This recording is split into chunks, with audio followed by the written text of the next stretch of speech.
जय Shri Mahakal friends, welcome back to my channel. मैं हूं नुमेरो अतुल।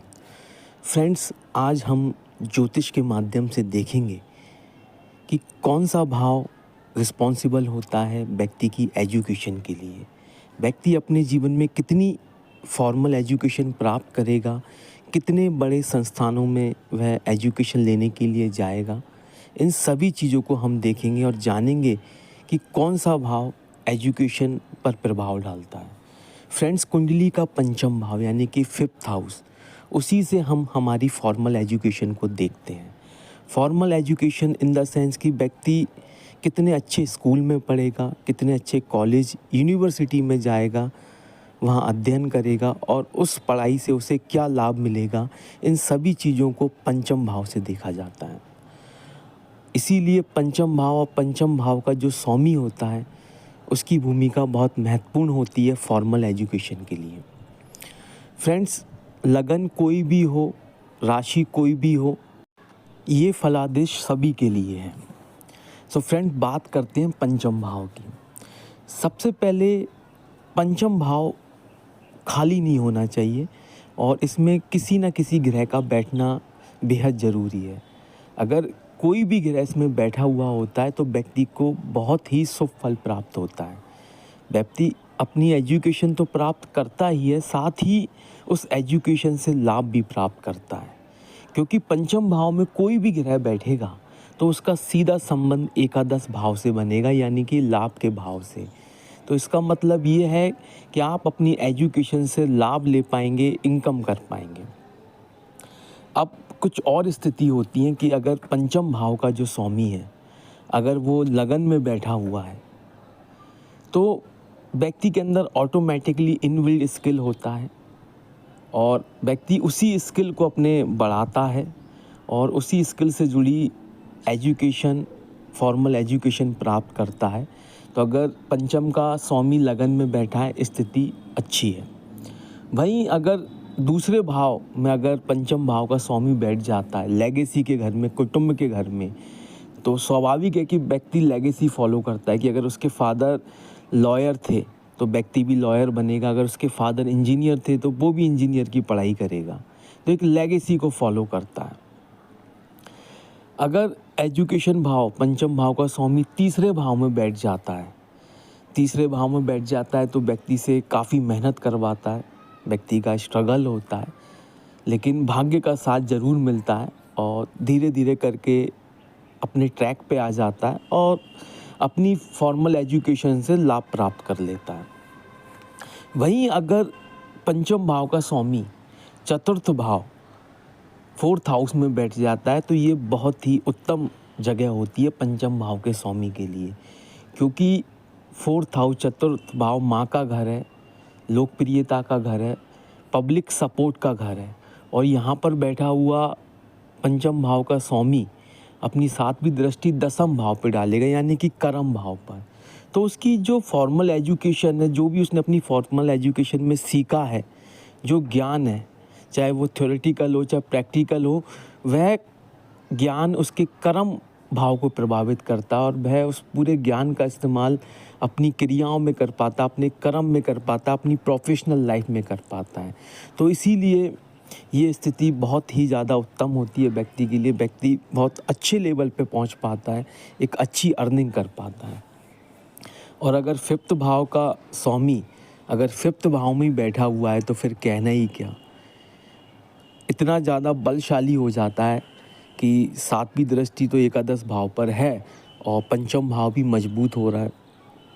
तो हायर एजुकेशन जो रहती हैं, ग्रेजुएशन, उसके बाद मास्टर, पीएचडी, फॉर्मल एजुकेशन व्यक्ति प्राप्त करता है बहुत पीक लेवल पे।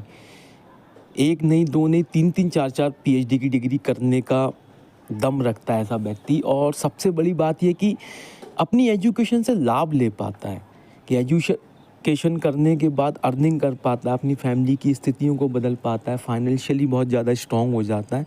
तो फाइनेंशियली बेनिफिट यहाँ व्यक्ति को मिलता है। वहीं अगर 5th हाउस का जो लॉर्ड है, अगर वो 6th हाउस में बैठ जाए, रोग ऋण शत्रु का घर जो है 6वां भाव, वहाँ पर व्यक्ति की जो एजुकेशन है उसमें कई तरह के ऑब्स्टिकल ज़रूर आते हैं, कुछ ना कुछ प्रॉब्लम ज़रूर होती हैं और कई सारी बाधाएं आती हैं और कई बार एजुकेशन रुक भी जाती है, फॉर्मल एजुकेशन जो होती है वो रुक जाती है।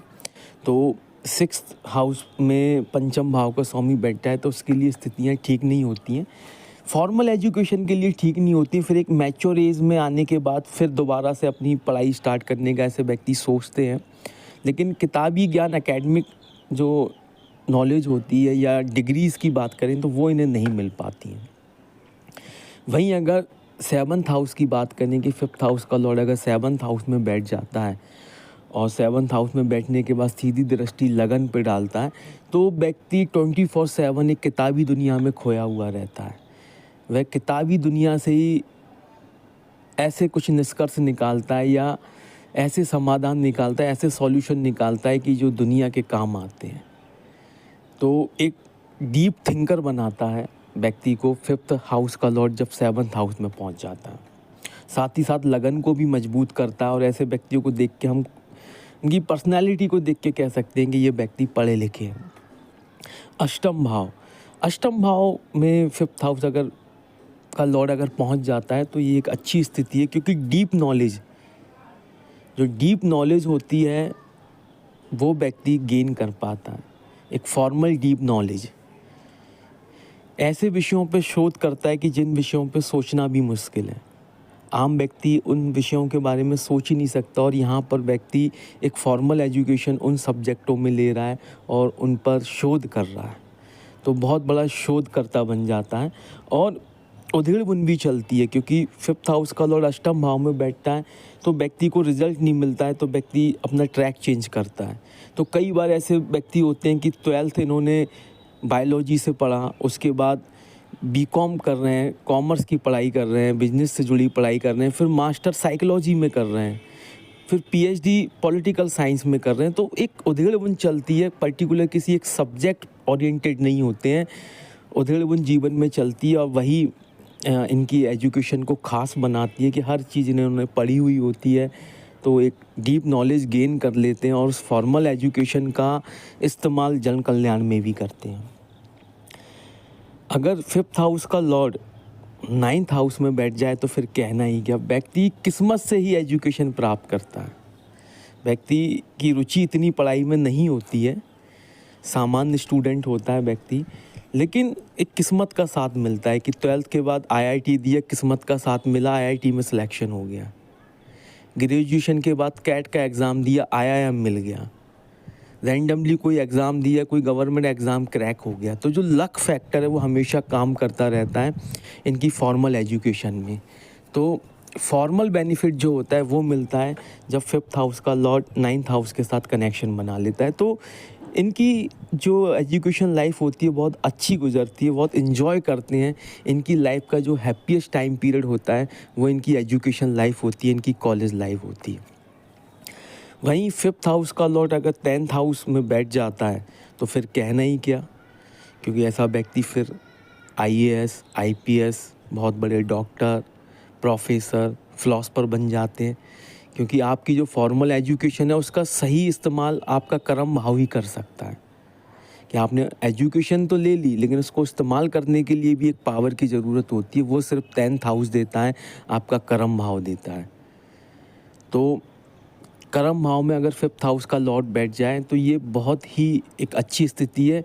व्यक्ति को सोचना नहीं पड़ता, खुद ऑटोमेटिकली उसको डायरेक्शन मिलता जाता है और वह अपनी फॉर्मल एजुकेशन को यूटिलाइज़ कर पाता है, उसका बेनिफिट ले पाता है। वहीं 5th हाउस का लॉर्ड अगर 11th हाउस में बैठ जाए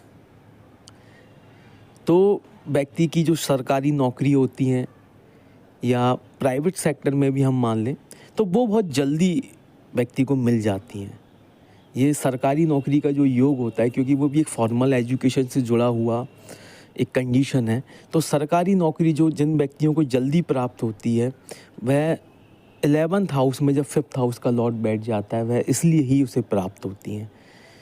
इसीलिए ऐसे व्यक्तियों को निरंतर सरकारी नौकरी का प्रयास करते रहना चाहिए, गवर्नमेंट जॉब्स के लिए अप्लाई करते रहना चाहिए, क्योंकि ये स्पष्टता देती है कि 5th हाउस का लॉर्ड 11th हाउस में बैठ जाएगा तो सरकारी नौकरी की एक गारंटी है। तो प्रयासरत रहिए। एंड फ्रेंड्स, फिफ्थ हाउस का लॉर्ड अगर 12th हाउस में बैठ जाए तो ये बहुत एक विशेष प्लेसिंग होती है फिफ्थ हाउस के लॉर्ड की। तो इसमें व्यक्ति की एजुकेशन होती है, फॉर्मल एजुकेशन लेता है, अच्छी प्राइमरी एजुकेशन ले लेता है, सेकेंडरी एजुकेशन, ग्रेजुएट हो जाता है, लेकिन इस एजुकेशन का व्यक्ति को कोई भी फ़ायदा नहीं मिलता है। वह ग्रेजुएशन करके कोई भी डिग्री ले ले, लेकिन उस डिग्री से उसे कोई भी बेनिफिट नहीं मिलेगा, क्योंकि फिफ्थ हाउस का लॉर्ड व्यय भाव में बैठा हुआ है। तो वो स्ट्रगल कराता है, कहीं ना कहीं लाभ नहीं देता है इनिशियल स्टेज पे। फिर ऐसे व्यक्ति मास्टर डिग्री भी लेते हैं, उसका भी कोई विशेष लाभ नहीं मिलता, लेकिन जब फिर कोई पीएचडी या शोध करते हैं तब जाकर इनको अपनी फॉर्मल एजुकेशन का लाभ मिलता है, क्योंकि व्यय भाव में व्यक्ति समझ ही नहीं पाता है कि उसे किस तरह की फॉर्मल एजुकेशन की ज़रूरत है। तो अगर इस स्थिति में किसी का भी कुंडली में, किसी की भी कुंडली में अगर फिफ्थ हाउस का लॉर्ड 12th हाउस में है, तो सबसे पहले बस उसे एक ही चीज़ ध्यान में रखनी है कि उसे अपने पैशन को फॉलो करना है। उसे जिस भी चीज़ का पैशन है, जो करने में मज़ा आता है, उसी की फॉर्मल एजुकेशन अगर व्यक्ति लेगा तभी वह अपनी ज़िंदगी में आगे बढ़ पाएगा और अपनी फॉर्मल एजुकेशन से लाभ ले पाएगा। एंड फ्रेंड, कुछ खास बातें पंचम भाव के बारे में कि अगर पंचम भाव में कोई भी ग्रह बैठेगा तो वो व्यक्ति को शुभ फल देगा, व्यक्ति को लाभ कराएगा, आय कराएगा, क्योंकि सीधा संबंध 11th हाउस यानी एकादश भाव से बनता है, लाभ के घर से बनता है। साथ ही केतु ग्रह सबसे ज़्यादा पावरफुल हो जाता है फिफ्थ हाउस में, क्योंकि केतु ग्रह अगर यहाँ बैठा हुआ है तो व्यक्ति को हायर एजुकेशन भी मिलती है, बड़े बड़े उच्च संस्थानों में, बड़ी बड़ी यूनिवर्सिटी से व्यक्ति एजुकेशन प्राप्त करता है। उसके बाद अपनी एजुकेशन का बेनिफिट भी लेता है, उससे इनकम करता है, बहुत बड़े पदों पे पहुँचता है, साथ ही सरकारी नौकरी भी प्राप्त करता है। कि एक सबसे बड़ा कारण जो है कि केतु अगर 5वें घर में बैठा है तो 11वें घर में राहु बैठा होगा, क्योंकि आमने सामने ये दोनों ग्रह बैठते हैं, तो राहु का फुल सपोर्ट मिलेगा। और केतु की दृष्टि इनकम हाउस पर पड़ रही है, केतु पहले से ही बलशाली है पंचम भाव में, तो ये एक सबसे बेस्ट कंडीशन है अगर कुंडली में किसी के फिफ्थ हाउस में केतु है। अगर जिन भी व्यूअर्स के फिफ्थ हाउस में केतु है तो अपने स्किल्स का इस्तेमाल करिए, अपनी एजुकेशन को हमेशा कंटिन्यूटी में रखिए। सो फ्रेंड्स, इस वीडियो में इतना ही, मिलते हैं नेक्स्ट वीडियो में। Till then goodbye and जय श्री महाकाल।